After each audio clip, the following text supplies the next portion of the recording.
Bonjour et bienvenue sur votre émission au quotidien.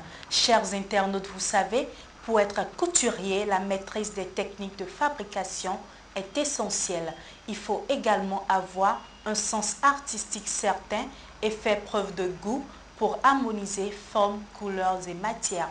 Ajoutons qu'un soin particulier, la précision et l'amour du travail bien fini permet de fidéliser la clientèle. Celui que nous recevons pour vous aujourd'hui se prénomme Didier Fabrice et possède tous ses profils. Bonjour Didier Fabrice. Bonjour madame. Vous allez bien? Je vais très bien. Qui est Didier Fabrice? Alors Didier Fabrice, de son vrai nom, c'est Messan Didier. J'ai la cinquantaine. Je suis le créateur de la marque Didier Fabrice. Je suis un créateur de mode et donc c'est moi qui ai créé la marque Didier Fabrice. La marque Didier Fabrice est une marque béninoise de vêtements qui existe il y a une trentaine d'années. On a suivi dans un premier temps une formation de base, de qualité, chez l'un des créateurs les plus célèbres du Bénin, en l'occurrence Clémarcel Ouessouvi. Et après, on a suivi des formations professionnelles au Ghana, à S-Mode à Paris, et puis à l'île Maurice, à Lynn. Enfin, on a travaillé dans une unité de production qui s'appelle Lynn, à l'île Maurice, qui est dirigée par une Chinoise qui s'appelle Aline Nyong. Comment êtes-vous venu à la mode? Alors, donc, c'est une histoire toute bête. D'abord, tout au début, j'avais le sens du coup de crayon. Je dessinais très facilement.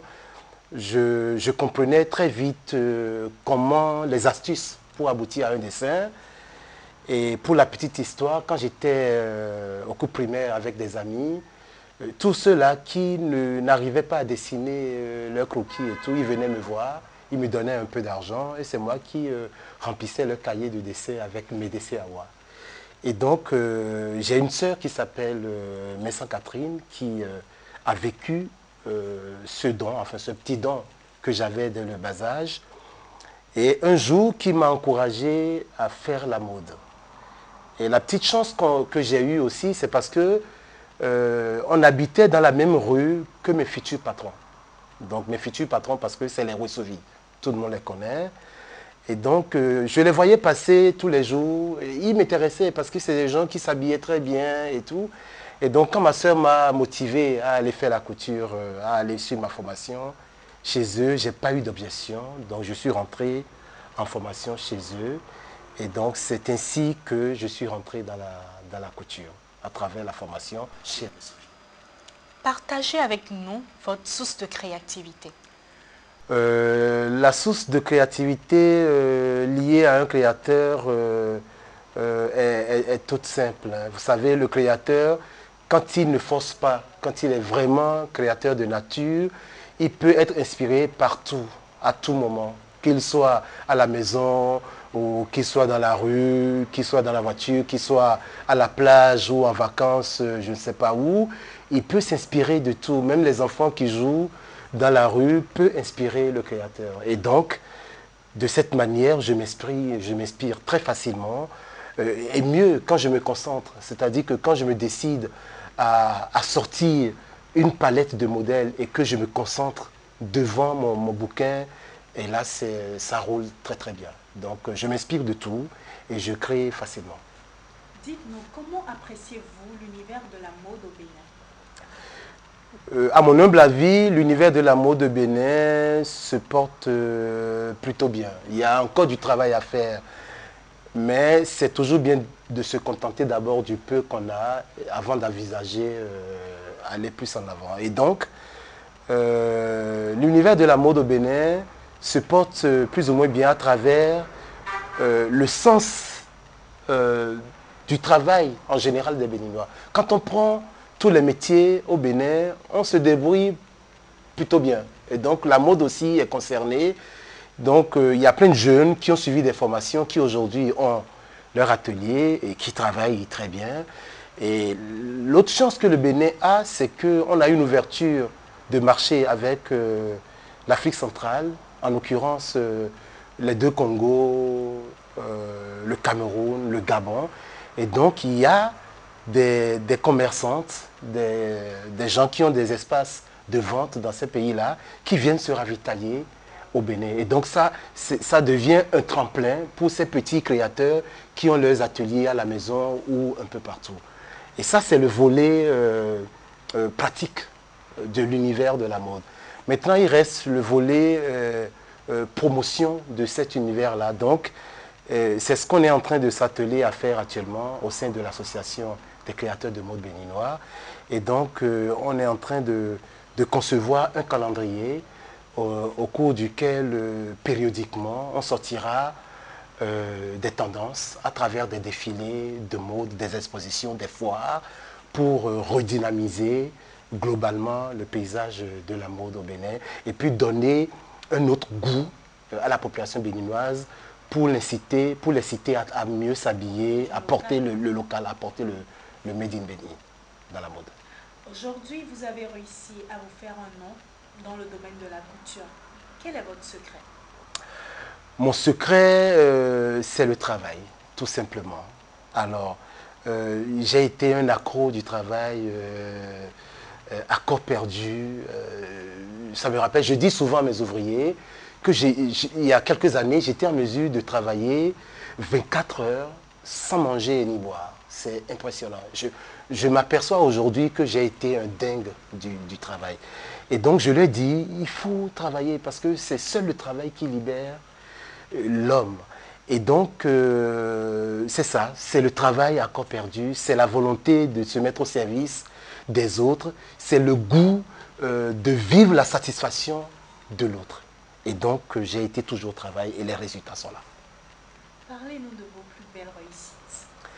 Alors, mes plus belles réussites s'identifient par deux choses. La première, aujourd'hui, l'atelier Didier Fabrice est parvenu à réussir les 100% des commandes qu'il reçoit. C'est-à-dire que quand on reçoit 100 personnes pour 100 modèles différents, on est en mesure de réussir les 100 tenues.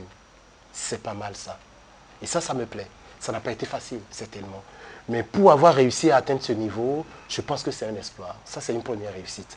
La deuxième, c'est de réussir à faire connaître et à faire parler du Bénin ailleurs, autre que le Bénin, à travers mes œuvres et à travers l'intelligence de nos doigts au sein de l'atelier de Fabrice.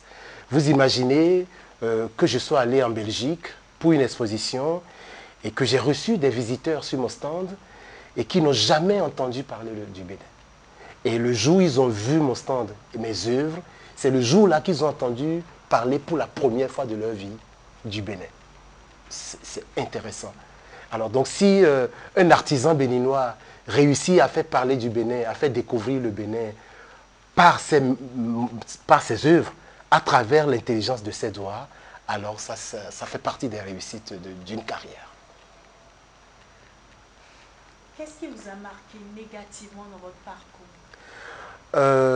Il n'y en a pas eu beaucoup parce que j'avais beaucoup de volonté à travailler. Et donc quand on a une forte dose de volonté à faire ce que l'on fait, on ne remarque pas les secousses. Hein. Je pense que c'est ce que j'ai remarqué. Et il y en a eu certainement, j'en ai traversé, mais je n'en faisais pas des problèmes qui étaient susceptibles de m'arriérer. Donc je l'ai traversé en m'efforçant à chaque fois. Mais par contre, il y a des difficultés qui sont classiques à toutes les entreprises du monde, c'est la gestion humaine. Et dans la mode, c'est beaucoup plus difficile. Parce que la mode, d'abord, elle est très exigeante. Et donc, il y a des gens qui rentrent dans la mode et qui ne parlent pas le même langage que la mode et qui se retrouvent être nos ouvriers. Et pour les amener à prendre le pli que la mode voudrait de celui qui l'exerce, c'est difficile. Il faut beaucoup parler. Au départ, j'étais très hargneux, très impulsif. Je ne comprenais pas qu'ils ne suivent pas le rythme. Et avec le temps et par expérience, j'ai fini par les prendre doucement, par les écouter doucement et par leur parler doucement. Et aujourd'hui, eh bien, on a atteint le résultat de 100% de réussite de côté. Donc, on peut dire que la passion est importante dans toute chose. Évidemment, évidemment, madame, vous avez tout dit. Quel conseil donneriez-vous aux plus jeunes qui aimeraient, qui veulent s'investir dans la couture? Alors, d'entrée de jeu, j'encourage tout le monde qui voudrait rentrer dans la mode parce que la mode est un métier de noblesse. C'est un très grand métier qui, qui récompense son homme. Mais avant de rentrer dans la mode, il faut se découvrir, il faut découvrir en soi ses attitudes, hein, ses préliminaires pour pouvoir bien se porter dans la mode. Il faut avoir le sens de la beauté, le sens de la créativité, il faut pouvoir dessiner, il faut pouvoir euh, dessiner un vêtement sur un corps humain. Hein. Ça, c'est la base avant de rentrer dans la mode. Bon, mais maintenant, après avoir tout ça, quand vous rentrez dans la mode, comme je l'ai dit tantôt, il faut travailler. Il faut se mettre au travail parce que pour réussir dans la mode, ce n'est pas facile. Il faut beaucoup travailler, il faut beaucoup donner avant de recevoir de la mode. Votre mot de fin en guise de conclusion. En guise de conclusion, je voudrais rappeler d'abord à tout le monde que Didier Fabrice est à la fois spécialisé dans le sur-mesure et dans le prêt-à-porter.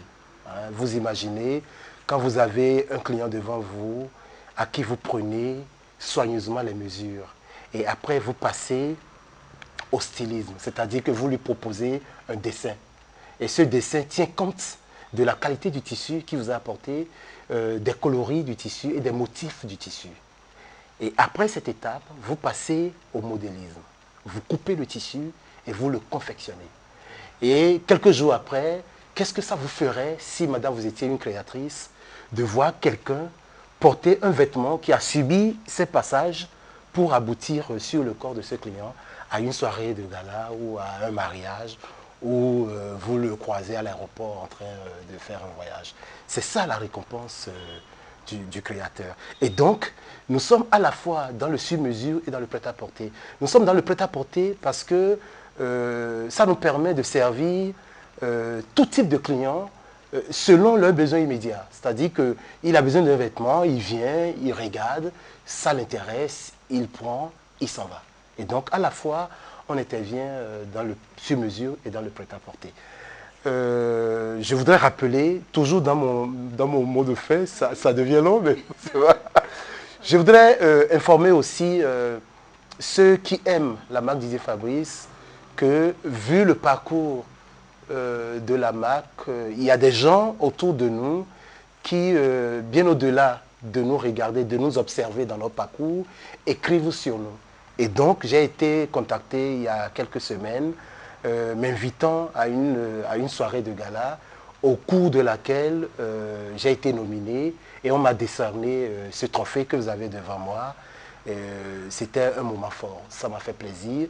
Et donc, j'ai compris que travailler, c'est comme la terre. Le travail ne trompe jamais, la terre aussi ne trompe jamais. Alors donc, finalement, pour mon mot de fin, j'invite les autorités africaines, en l'occurrence béninoises, qu'elles doivent soutenir les Africains qui travaillent. Parce que c'est seulement par l'intelligence africaine qu'on pourra développer l'Afrique. Ce n'est pas par l'intelligence européenne, ni l'intelligence africaine, américaine ou asiatique. C'est seulement par l'intelligence africaine qu'on pourra développer l'Afrique. Et ça doit passer par les gens qui sont capables de produire, de fabriquer des choses. Je pense que l'Africain qui produit, qui fabrique quelque chose, est mieux qu'un intellectuel qui s'assoit dans son bureau. Je ne les insulte pas. Ils le savent. Non, je ne crois pas. Je ne crois pas parce qu'ils le savent. Ils le savent. L'Afrique a beaucoup plus besoin d'un Africain qui produit, hein, qui travaille, qui fait du concret, que le monsieur qui s'assoit dans le bureau avec plein de paperasses devant lui. Et voilà. Et donc, ils le savent. Et donc, pour que l'Afrique se développe, ces autorités ont bien intérêt à appuyer les artisans, les créateurs africains pour que cela se passe. Il y a une trentaine d'années, Thomas Sankara l'a compris. S'il n'avait pas été fauché, imaginez le niveau auquel le Burkina Faso serait aujourd'hui. Et ça ferait tache d'huile avec toute la sous-région.